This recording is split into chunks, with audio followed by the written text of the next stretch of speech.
Bio Bio Televisión, con el auspicio de Libérate del estrés con Melipaz, tranquilizante natural de NOP Laboratorios, pinturas y adhesivos Lanco. Llegó la nueva forma de pintar con despacho en 24 horas. DVA Capital, invierte en la transición a energías limpias. Conoce el eFund en dvacapital.com. Y Dongfeng T5 Evo 195 HP de diseño y actitud. SIDEF, garantía de confianza. Presentan comentarios de Tomás Mochati. ¿Andas acelerado? ¿Te sientes más irritable y alterado? ¿Te cuesta dormir bien? Tranquilízate naturalmente con Melipaz, que calma la ansiedad, relaja y reduce el estrés. Libérate del estrés con Melipaz. Pídelo en todas las farmacias del país. Ella le pone magia al color. Nos hace muy felices, compartimos nuestro amor. Ponle magia tú también, deja la imaginación volar. Que todo luzca hermoso como siempre está tu hogar. Mi mundo es mejor con Lanco. Sabemos que la pelea contra el cambio climático se gana eliminando las emisiones de CO2. A partir de eso, creamos eFund, un fondo que invierte en las compañías que están liderando la electrificación del mundo. Invierte en eFund, sé parte del futuro eléctrico y sube los sentidos de tu inversión.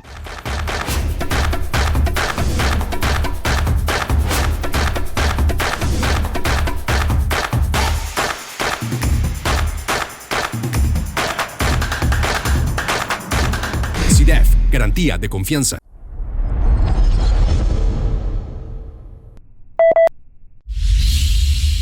Cuando hace algún tiempo, cuando frente a algunos amigos o algunas personas, hablaba de actualidad, frente a cualquier persona, y les decía que era imposible explicar la situación de Chile sin entrar a analizar la penetración del narcotráfico y el crimen organizado, muchos miraban extrañados. Otros marcaban su rostro mediante una impronta de sonrisa burlona. Y el de más allá estimaba que era una exageración, un fruto de la simple imaginación. Y esto ocurría hace no tantos años. Y cuando se hablaba ya a gente de la élite, eran totalmente impermeables a lo que ya parecía evidente. Cuando se les decía que lo que caracteriza a América Latina por sobre cualquier otro espacio del mundo, desde el Río Grande en la frontera de México hasta el estrecho de Magallanes, era que este era el continente, el espacio del narcotráfico y el crimen organizado, nuevamente se notaba la sonrisa condescendiente o decían que, mira, puede ser, pero Chile es distinto. Cuando decíamos que según organismos internacionales, Chile es el primer consumidor de marihuana y cocaína en América Latina. Son cifras oficiales. Hace rato que nosotros somos los primeros consumidores de marihuana y cocaína en América Latina. Se les decía esto y miraban para el lado. Estamos en el primer lugar en consumo de pasta base entre los estudiantes de secundaria y también en el primer lugar en el consumo de tranquilizantes de entre esos mismos estudiantes sin prescripción médica. Y de esos estudiantes, el 50,2% han consumido entre octavo y cuarto básico. Lo han consumido en marihuana, pero el 50,2% antes de los 15 años. Y el 27,6% antes de los 15 años en el caso de la cocaína. Estas son cifras oficiales y demuestran la gravedad del consumo en Chile. Lo que ha ocurrido en nuestro país, además, es un terremoto de orden cultural. Durante años, parte de la clase política y de ciertas élites normalizaron el consumo de drogas, en especial la marihuana. Lo que ha ocurrido entonces es que, impulsado por ellos, se ha producido un cambio cultural. Está absolutamente probado que el consumo de la marihuana durante un tiempo, mientras usted la consume durante un buen tiempo, produce efectos cerebrales. Los defensores del consumo de la marihuana han dicho muchas cosas. Primero, que no produce daño, y eso es falso. Publicitariamente lo han equiparado con el cigarrillo como una adicción más, pero ocurre que el cigarrillo no daña el cerebro, no pone a la gente tonta ni altera los sentidos. Después de consumir droga, usted, por ejemplo, no puede conducir un vehículo, pero si usted fuma, sí puede conducir un vehículo, porque el cigarrillo no altera los sentidos. Hace algún tiempo la ONU alertó sobre el puerto de San Antonio y dijo que el puerto de San Antonio, a 100 kilómetros de Santiago, es uno de los lugares de mayor exportación y tráfico de cocaína. Es un informe de la ONU. La reacción de la señora directora de aduanas, Alejandra Arriaza, fue decir que lo que señala el informe de la ONU no es alarmante. Después de todo esto, después de una declaración de ella, que es una de las responsables, en un país normal se le habría pedido la renuncia. La señora Arriaza sigue en su puesto, claro, con todas sus metas cumplidas, obviamente. Hace ya un tiempo se hizo la denuncia de que no había escáner en los puertos para revisar los containers. A muy pocos, sospechosamente a muy pocos en nuestro país les interesa revisar los containers. La policía marítima no funciona, aduanas no funciona y los trabajadores portuarios, que muchas cosas saben, quedan bajo un silencio intenso. Después del escándalo de que no había containers, se denunció, se compraron pocos, muy pocos. Y se compraron además, curiosamente, de los más caros. Y sospechosamente aquellos que se pueden mover, de esos que se pueden retirar cuando conviene. De más está decir que en Chile se mueve una enorme cantidad de droga y nunca, pero nunca se encuentra una organización importante, a un jefe, a un financista. Nos quedamos con el pichiruche, con algún matón, con un intrascendente. El movimiento de la droga en Chile requiere de una gran logística por los volúmenes que se mueven en nuestro país. Se requiere gran logística, mucha organización y medios financieros muy importantes. Todo eso es para nuestras autoridades de inteligencia invisible, para las autoridades de inteligencia, de la fiscalía, de los tribunales, como si no existiera. El lavado de dinero no existe para las autoridades. O sea, hay un fracaso evidente. Esto lo quiero decir en términos generales y no particulares, para que nadie se enoje. Para combatir el narcotráfico y las organizaciones criminales se requiere de decisión, organización, inteligencia. Pero más que todo eso, se necesita, ¿sabe qué? Convicción. Si los que están a cargo de ese combate, desde la máxima autoridad para abajo, son consumidores, son personas que de una u otra manera tienen contactos con delincuentes como clientes, jamás habrá la convicción para combatir el narcotráfico. Es imposible tener autoridades consumidoras combatiendo a sus proveedores, hablando en términos gruesos. Por eso, es vital saber si hay consumidores entre las autoridades. Yo no estoy diciendo nada muy inteligente, pero sería bueno que periódicamente todos se hagan el examen, los del Poder Ejecutivo, los jueces del Poder Judicial, los fiscales, los policías, la gente de aduanas. Los test de droga hoy son baratos, no son caros. No se hacen no por un problema económico, sino por una extrañísima omisión. Por ejemplo, cuando hay una persona involucrada en un accidente automovilístico, se le manda a hacer la alcoholemia, pero no se hace el narcotest. Cuando usted empieza a escarbar un poco la situación, se daría cuenta que nada calza en todo este asunto. Cuando los jóvenes están consumiendo en Chile como lo están haciendo, y después de la tolerancia que llega desde parlamentarios y líderes sociales, no cabe duda que lo que ha ocurrido en Chile es un cambio cultural, o sea, una tolerancia extendida. Y no es un misterio que en nuestro país, en numerosas ciudades, se pide, mediante una simple aplicación en el celular, una pizza o cocaína. Y la cocaína llega en una moto. Y llega la pizza o la coca. Es igual de fácil, igual de accesible una pizza y la cocaína. Las organizaciones criminales están dirigidas por gente inteligente, gente con recursos, con tecnología, gente que tiene armas, que tiene entrenamiento, que cuenta con abogados que trabajan escuche bien, en muchos casos exclusivamente para ellos. En simple, los adversarios que tienen policías y fiscales son adversarios formidables. Son organizaciones que cuando se les deja el terreno libre son de rápida expansión. Le voy a dar un ejemplo a propósito de lo que está ocurriendo en Ecuador. En Ecuador en 2019 la tasa de homicidios era de 7 por cada 100.000 habitantes, una tasa que es la de Estados Unidos. En solo 4 años esa tasa se multiplicó por 6. Hoy hay 45 homicidios por cada 100.000 habitantes y son, como lo hemos visto, capaces de desafiar al Estado. Hoy las organizaciones criminales en Chile están progresivamente dominando barrios, están dominando comunas completas, están también en guerra entre ellos hoy. Estas guerras en algún momento se van a terminar porque alguien va a ganar y se van a repartir los territorios. Se va a dar estabilidad a las zonas de influencia una vez que esté clara la repartija que en estos instantes está ocurriendo. Usted sabe que, todos lo sabemos, han aparecido en el último tiempo numerosas personas ajusticiadas, amarradas de pies y manos.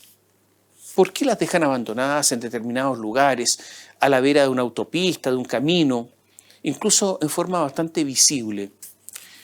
Porque este es el sistema que tienen para marcar territorio, para decir, este territorio es mío. Las víctimas menores de edad de homicidios consumados, frustrados o tentados aumentaron en un 12,6% en un año. Las organizaciones criminales usan a los menores como soldados, porque con respecto a ellos el reproche penal es mucho menor, además de extender la cultura criminal a la más temprana edad. Entre 2021 y 2022, los imputados menores de edad aumentaron en un 66,6%. Solo en la región metropolitana, desde diciembre, ha habido 12 homicidios consumados y frustrados contra niños y adolescentes. De estos 12, ¿cuántos detenidos? Solamente 1.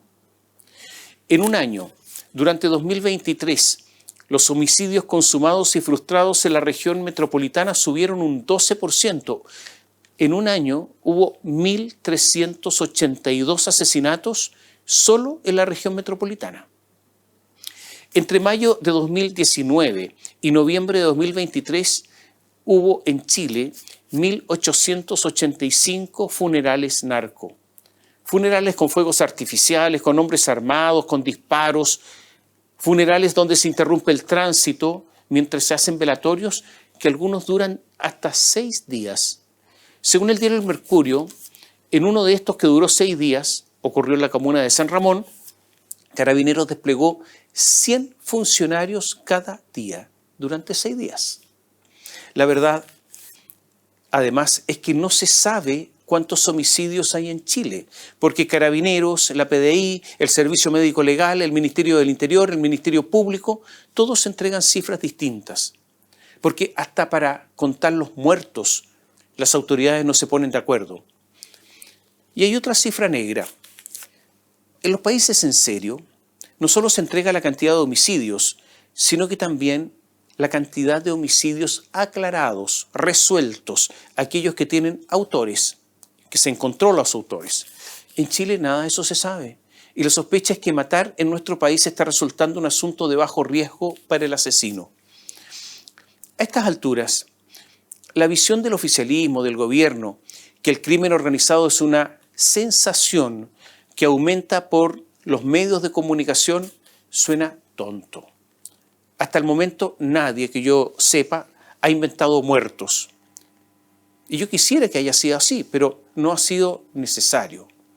Esta semana se realizó la segunda y última jornada del encuentro de cámaras de comercio sudamericanas, organizado por la Cámara Nacional de Comercio, y que en esta oportunidad contó con la participación de la ministra del Interior, Carolina Toá.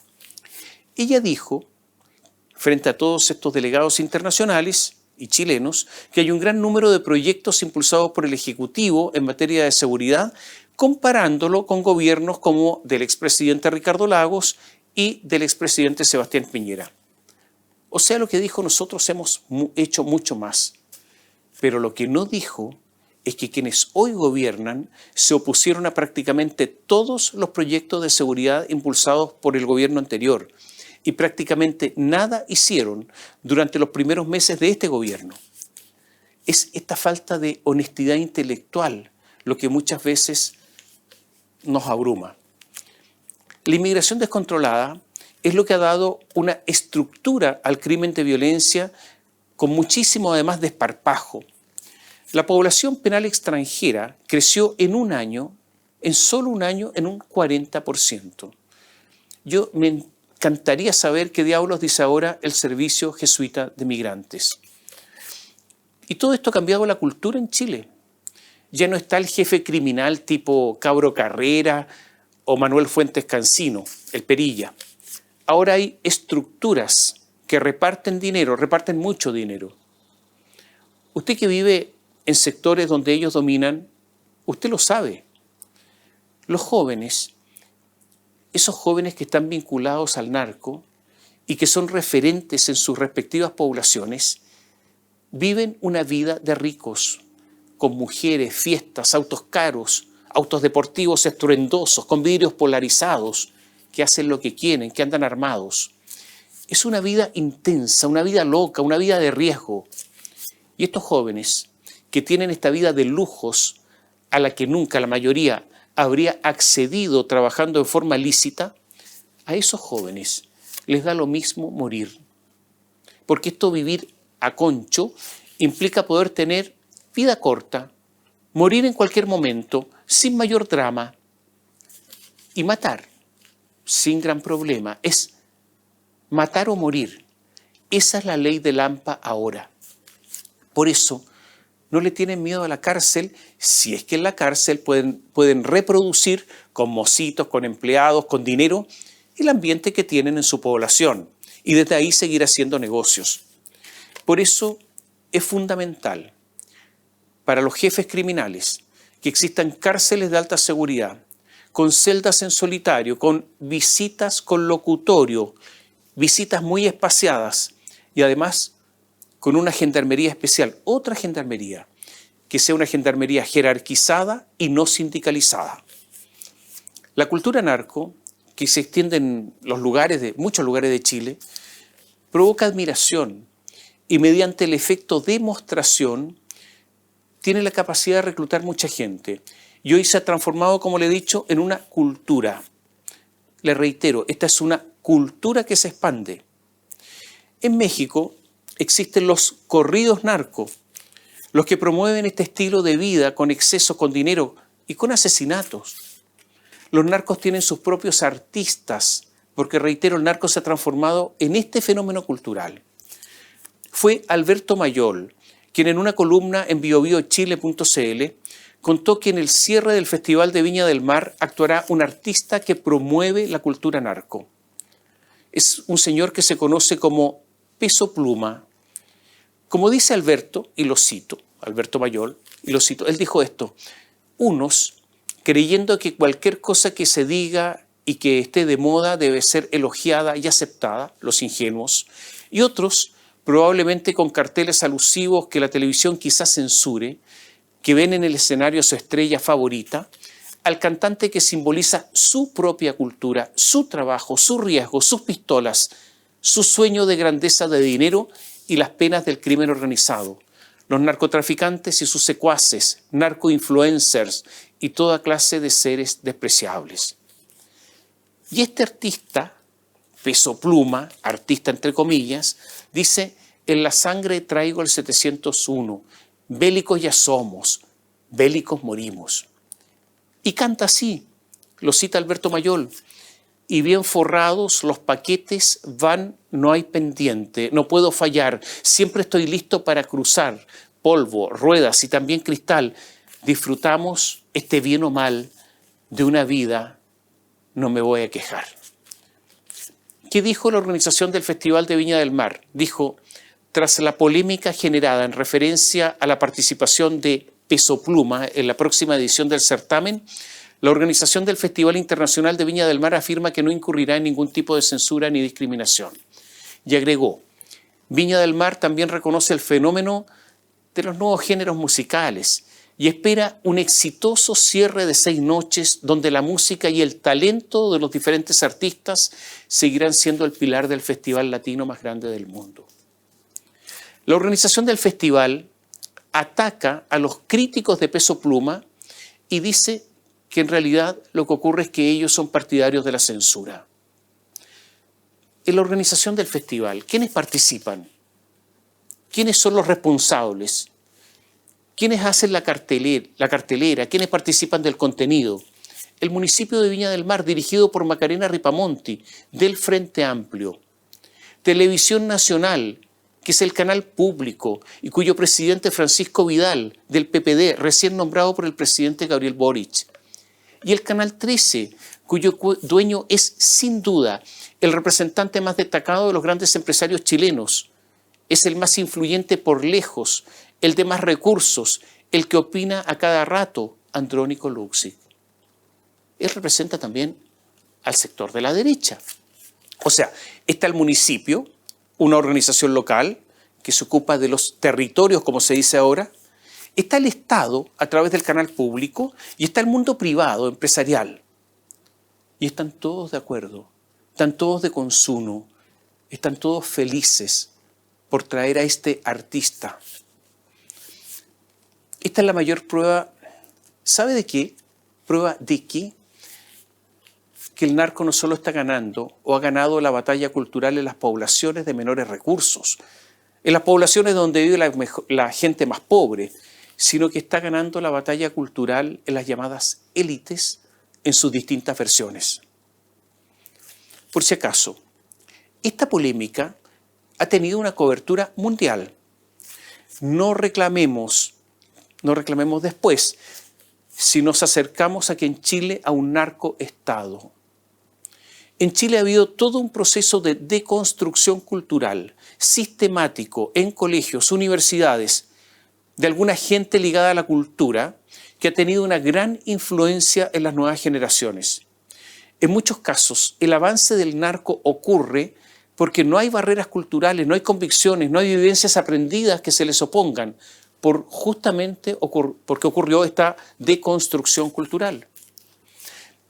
En un país normal, esta polémica habría generado, obviamente, un debate entre gobierno y oposición.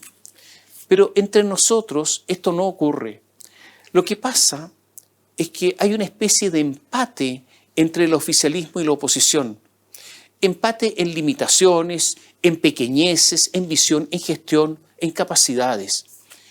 Es como un partido de cuarta división, con hartos errores no forzados, o sea, errores solo fruto de la torpeza.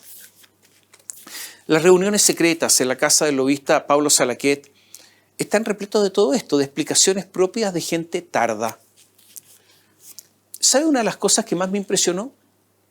El ministro Mario Marcel, que estaba invitado y que no fue. No sabemos si tuvo suerte porque se destapó el escándalo y por lo tanto dijo no voy, o tomó la decisión antes. Pero él, pese a no haber ido, justificó las reuniones. Y para hacerlo, dio un ejemplo, explicó una situación. Dijo que hace unos días se le acercaron en el Congreso unas personas de Lumaco. Y que como habló con ellas al pasar en un pasillo, estas personas, dijo, tendrían que, de seguir lo que están diciendo los críticos, tendrían que previamente haber pedido hablar con él a través de la ley de lobby. Y esta explicación de Mario Marcel es indignante. Lumaco está en la cordillera de la costa, en la parte norte de la región de la Araucanía. Es una zona muy castigada. Yo diría que hay que ser muy miserable para usar a la gente de Lumaco, que sorpresivamente, sin planificación, a la vista de todo el mundo, en un pasillo, se acercan a conversar con el ministro para luego él compararlo con reuniones secretas en casa de un lobista, con grandes empresarios, para tratar en varios casos de negocios. La clase política está tratando de empatar con lo que sea, y esto, reitero, es miserable. Pablo Salaquet, que vive de esto, que come de esto, que no tiene otra actividad que esta, dice que todo esto lo hace por Chile. que él es un republicano, que de él solo se puede esperar amor por Chile hasta la inmolación, que él, y parece solo él, y solo en casa de él, se puede dialogar entre distintos sectores. La verdad es que hay que tener muchísima pasividad hormonal para tragarse toda esa explicación. Le hemos preguntado a Pablo Salaquet si cobró. Dice que no, pero cuando hemos preguntado si ha invitado a clientes o a personas o empresas que después se transforman en clientes, hemos recibido silencio. Salaquet da charlas a empresarios junto a Jorge Insunza, que estuvo trabajando para Enrique Correa, que es el mayor lobista de Chile, y Natalia Pergentile, que es vicepresidenta del PPD. Y aunque Natalia lo negó, debió reconocer que Salaquet le pagó al menos en una oportunidad, según investigó CIPER. Y seguimos con los errores. El diseño comunicacional del gobierno es que se habló de, porque esta fue la explicación, como dicen los asesores, esta es la bajada comunicacional. Dicen, vamos a decir lo siguiente, que se habló solo de asuntos generales y que era una exposición de los ministros de gobierno sin diálogo con los empresarios. O sea, hablaban los ministros y los empresarios estaban con la boca pegada, con mordaza. Pero ocurre que el presidente Boric dijo que había instruido a las autoridades, usó esta extraña palabra para referirse a los ministros, para que llegaran a acuerdos. O sea, Boric confesó que se escucharon planteamientos. O sea, en el fondo lo que dijo, sin querer decirlo, que se había vulnerado la ley del lobby. Hay gente que se mantiene en un silencio pertinaz. Alberto Van Claveren dijo que se olvidó de todos los que participaron. A estas alturas me imagino que lo verán, no sé, o analizarán si está en condiciones de ser canciller. Maysa Rojas, la ministra del Medio Ambiente, nos trata de decir que es una especie de pajarito en el bosque. Pajarito en el bosque, que ella no sabe nada de nada, que fue a la casa de alguien que no sabía quién es, a reunirse con otros alguienes, perdone que me dé esta licencia, que tampoco sabía ni le interesó saber, y hasta el día de hoy no sabe quiénes son. O sea, nos trata de decir que ella es pava. Mire, los ministros están repletos de equipos periodísticos, que son asesores. Algunos ministerios tienen más periodistas que Radio Bio Bio. Hay unos verdaderos ejércitos, además de asesores políticos, jefes de gabinete, un montón de gente. O sea, esa es la gente que asesora, que sabe las actividades de los ministros. Pero ella dice que no sabía nada. O sea, se ajustó al relato oficial. Y además, dice ella, solo yo hablé. Pero en esa misma reunión estaba Nicolás Grau, ministro de Economía, y él la echó al agua. Torpemente Grau dijo, como en la tónica, dijo que hubo diálogo con los poderosos empresarios pesqueros. O sea, Grau tuvo que reconocer, aunque no lo dijo en estos términos, que se había violado la ley del lobby. Carolina Toá no quiere decir con quién se juntó. Janet Jara, la ministra del Trabajo, militante del Partido Comunista, también fue. Y como es dificultoso defender a la compañera ministra, la vocera, Camila Vallejo, PC, optó esta semana por casi no hablar del asunto. O sea, la vocera se silenció hasta mejor momento. Y la Contralora General de la República, subrogante, Dorothy Pérez, mandó un oficio a los ministerios en que sus titulares participaron en las reuniones secretas. Yo creo que debería haber mandado un oficio al presidente Boric, porque después de esa declaración de las autoridades debiera pedir explicaciones al presidente. No lo hizo porque evidentemente que Dorothy Pérez está colgando un hilo, porque resulta que en estos instantes se está nombrando al sucesor de Jorge Bermúdez y no puede mover mucho las aguas porque si alguna posibilidad tiene, debe quedarse ahí, tranquila. Molestar mucho significa perder la posibilidad, sería una especie de inmolación.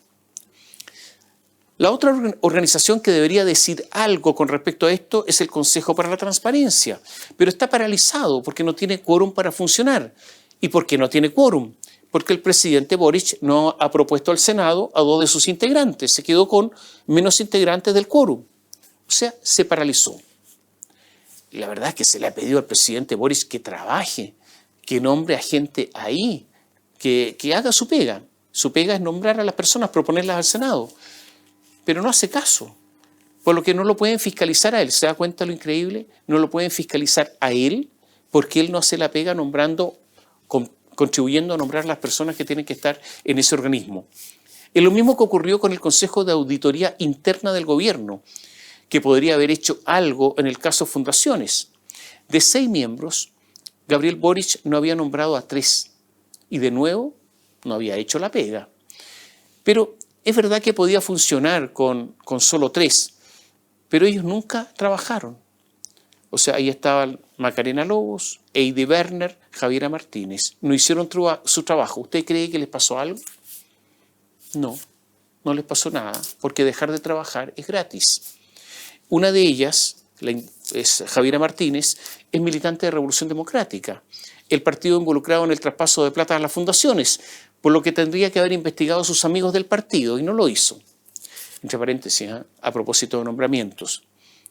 El presidente no tiene embajador en Ecuador, y ahora en medio de la crisis que vive Ecuador se notó, estamos sin embajador. Pero ¿sabe qué? Tampoco hay embajador en Gran Bretaña. Es increíble, uno de los destinos más importantes de nuestro país y sin duda el más importante de Europa. No tenemos embajador en Gran Bretaña, no hay embajador en Nueva Zelanda, no hay embajador en un país emergente hacia el que Chile mira porque es una nueva posibilidad de exportaciones y de negocios, que es India. No hay embajador en India. O sea, la modorra presidencial se nota. La oposición justificó las reuniones secretas en Casa Salaquet porque ellos también participaron. La oposición está convertida en una cosa lamentable. Es como si estuvieran mareados, como si les hubieran dado un fármaco adormecedor, una pastilla para dormitar. La verdad es que la oposición prácticamente no funciona. Pero ¿se da cuenta usted que en el caso del cantante narco Peso Pluma y en este caso de las reuniones secretas hay un empate perfecto entre gobierno y oposición? Y sigo. A la UDI le gustan una especie de estrellas políticas que son como personas ligadas a la farándula y un poco populista. Porque usted tendrá que reconocer que entre Virginia Reginato y Katy Barriga hay algo en común. Ya sabemos cómo terminó Viña del Mar y ya sabemos quién gobierna legítimamente Maipú después de esas gestiones. A Katy Barriga, cuñada de Joaquín Lavín, la van a formalizar en los próximos días, porque habría cometido en el municipio de Maipú, cuando lo dirigía, fraude al fisco, falsificación de instrumento público, muchas acusaciones. Y esto habría llevado a una defraudación de 30.000 millones de pesos, el doble del caso Fundaciones. Y la UDI calla, pareciera que no tiene nada que decir. En Las Condes, el dominio UDI tambalea. Daniela Peñalosa tiene La Grande en una comuna que tiene dinero a raudales. Y tiraron la casa por la ventana. Mira, estaban intentando construir un CEFAM y se largaron a comprar terrenos para unir esos terrenos y construir el CEFAM. Pero por un terreno, por uno de los terrenos que compraron, pagaron mucho más de lo que vale en un asunto que se pareció al de la clínica Sierra Bella de Iras y Hasler. Además, ahí en Las Condes hay cerca de 8.000 millones de pesos en pagos por horas extras que no se hicieron. Son siempre sobresueldos defraudatorios. Además, el jefe de compras del municipio, Pedro Carrasco, compraba cosas para el municipio y también cosas para él, con plata del municipio. Esa es la acusación. Y después se descubrieron sobresueldos en el teatro municipal. Y la gerente general del teatro, Constanza Arbe, decidió irse mejor. Y dijo que había acordado con la alcaldesa Daniela Peñalosa recibir un sueldo adicional cada año. Y se supieron más cosas. Que el mentado Pedro Carrasco, este señor de las compras, había contratado a la hija de un importante proveedor y fue sumariado por eso. Y en ese sumario fue absuelto por Daniela Peñalosa. Ella, la alcaldesa, se defiende y dice que ha hecho todo lo posible ante lo que estaba pasando en Las Condes. Y da a entender que esto viene de antes, de los tiempos de quien lo ungió, de Joaquín Lavín. O sea, el paradigma alcaldicio de la UDI. Entonces el partido UDI sabe lo que hace, sabe lo que decide. Decide que hay que salvar a Peñalosa y que hay que proponerla nuevamente como candidata a los pobres ciudadanos de Las Condes. Y mandan los de la UDI a Patricio Melero y a Rodrigo Álvarez porque dicen que ellos tienen peso político ¿Frente a qué? Frente a los sobresueldos, las horas extras, los sobreprecios, y que van a salvar la situación por su peso político. Bueno, y además culpan a la gente de comunicaciones del municipio, porque dicen no se anticipan a la crisis, o sea, que no se anticipan a los robos, y porque no son capaces de instalar otros temas en la agenda que despierten más interés que los delitos. Yo no sé con qué autoridad se van a pasear por los pasillos municipales si no tienen cargo ni nada los señores Melero y Álvarez, como si no hubieran aprendido de las fundaciones del Frente Amplio que contrataban gente que estaban en el Ministerio de la Vivienda fungiendo de aparentes funcionarios públicos con plata de fundaciones. Yo encuentro que estamos muy mal. Y no sé por qué, que se le pasó por la cabeza, qué visión tuvieron, pero así como la UDI estima que Las Condes ellos hacen y deshacen y que es una comuna de su propiedad, Renovación Nacional cree que Puente Alto le pertenece. El alcalde Germán Codina, que no puede ir a la reelección, designó a su candidata, a la mexicana, con el dedazo, a alguien que él tiene contratada, que es la exministra Carla Rubilar. Y se enojó el senador Manuel José Sandón, porque quiere que el próximo alcalde sea alguien de su sangre, su sobrino Felipe Osandón. Como que los Osandón se creen dueños de esa zona, que esa zona es de su propiedad. Tanto es así que Felipe Osandón dijo que no está dispuesto a ir a primaria. Y el senador, que parece, yo creo que debiera dedicarse a legislar y no a ver quién es candidato a alcalde, acusa que Carla Rubilar es la candidata pagada por el municipio, entonces Carla renuncia. Germán Codina acusa a Osandón de nepotismo. Como son todos actores de una mala comedia, pero además creen que la derecha tiene la elección ganada en Puente Alto, que la comuna es de ellos. ¿Qué pensarán los ciudadanos de Puente Alto ante ese espectáculo? En una de esas, es mejor que la derecha pierda en Puente Alto, para que de una vez por todas no se den por ganadores y sean más respetuosos de los ciudadanos. Y esto ha tenido un efecto. Como están dando espectáculos, RN en Puente Alto, la UDI en Las Condes, ¿se ha dado cuenta que ya nadie critica a Iracy Hasler, a la alcaldesa de Santiago? Porque se produjo el empate. Se produjo el empate entre los municipios y sus problemas. Que no reclamen después esta gente de la clase política si viene un gobierno autoritario. A propósito de empate, se nombraron nuevos ministros en el Tribunal Constitucional y el cuoteo político para nombrar jueces. El empate funcionó de maravillas. La cosa fue así. Nombraron a Alejandra Prej por la Democracia Cristiana, a Catalina Lagos por el Partido Socialista, a Marcela Peredo por Renovación Nacional, a Héctor Meri por la UDI. Todo bien cuoteado para nombrar magistrados. Cuando el PPD se dio cuenta de que no tenía ministro propio, quiso echar abajo este cuoteo, porque quería otro cuoteo. Jaime Quintana, Ricardo Lagos Weber, Loreto Carvajal no estaban de acuerdo con eso. Entonces amenazaron con no votar, con posponer todo esto. Y la presidenta del Partido Socialista, Paulina Bodanovich, les pidió que respetaran el cuoteo. Y les dijo, no banalicen esto. Y además se puso creativa. Dijo que si no se acepta el cuoteo, nos estamos bananizando. Creo un nuevo verbo, bananizar, bananizando. Nos estamos convirtiendo en un Senado bananero. O sea, el cuoteo impediría que sea Senado bananero. Y de nuevo el empate triunfó porque gobierno y oposición estuvieron de acuerdo con Paulina Bodanovich, no se bananizaron y por lo tanto empate.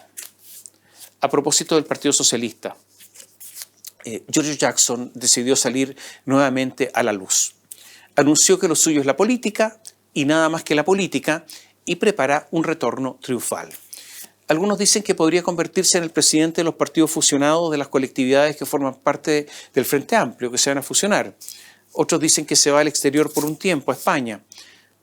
Nosotros tenemos, además que creerle a Jackson, que toda la cúpula de Revolución Democrática sabía el lío de Democracia Viva, de las fundaciones, salvo él, porque a estas duras pruebas nos somete Giorgio. Y apareció Jackson querellándose contra la UDI, contra el partido UDI y contra el senador del Partido Socialista Fidel Espinosa. Es una demanda de indemnización de perjuicios, o sea, quiere plata, porque el daño a su honra debe ser reparado con plata, de esta manera. En un principio, el Partido Socialista se enojó y respaldó a Fidel Espinosa. Más bien lo hicieron, la cúpula partidaria, los senadores, no hubo mucho apoyo para Fidel Espinosa entre los diputados. Pero ocurre que hace unos días hubo una reunión entre el presidente Gabriel Boric y la directiva del Partido Socialista. Boric recibió la directiva del PS muy distante y además enojado, estaba irritado.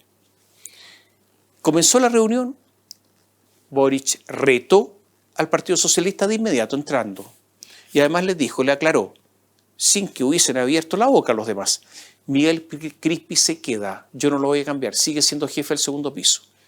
Y además dijo, no hay cambio de gabinete, que son dos cosas que había pedido el Partido Socialista. Y los dirigentes socialistas, en una actitud triste, agacharon la cerviz.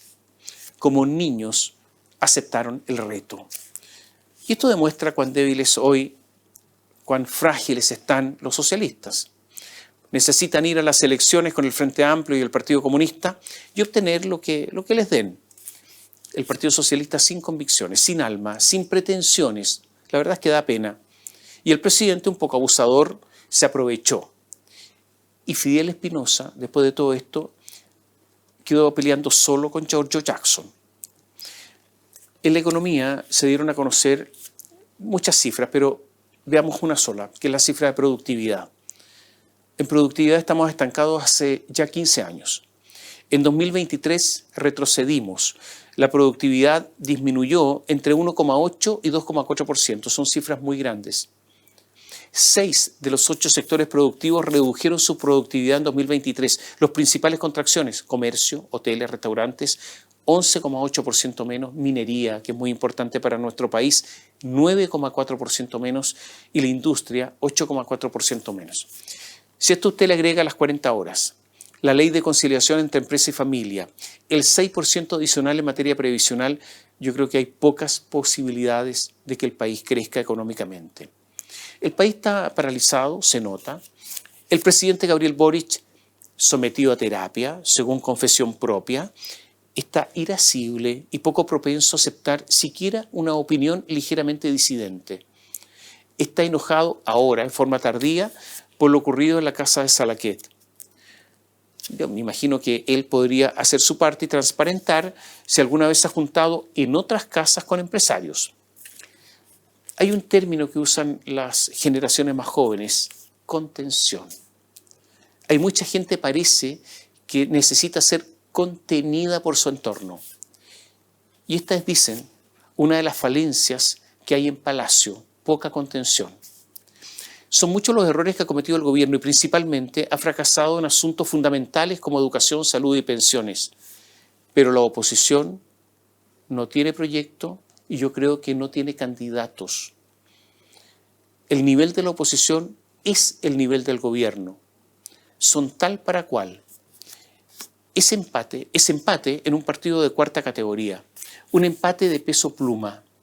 Entonces, mejor descansar un poco de ellos. Por eso, esta columna se suspende por un tiempo.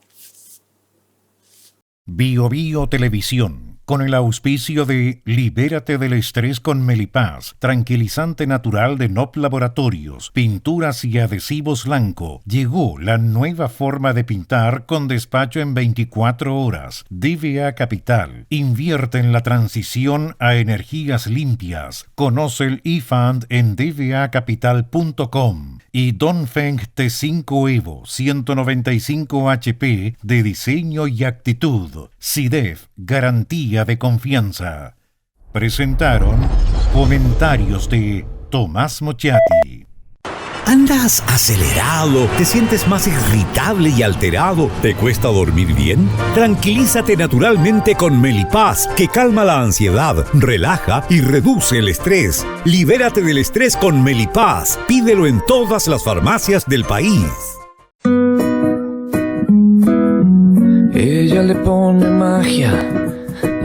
magia al color. nos hace muy felices, compartimos nuestro amor.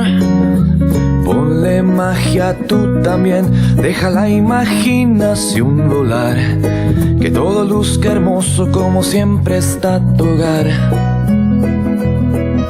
Mi mundo es mejor con Lanco.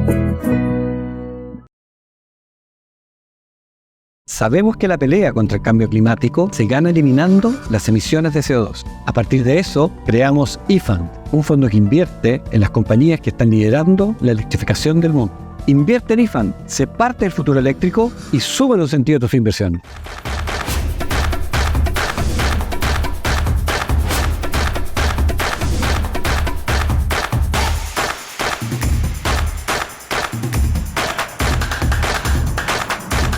CIDEF, garantía de confianza.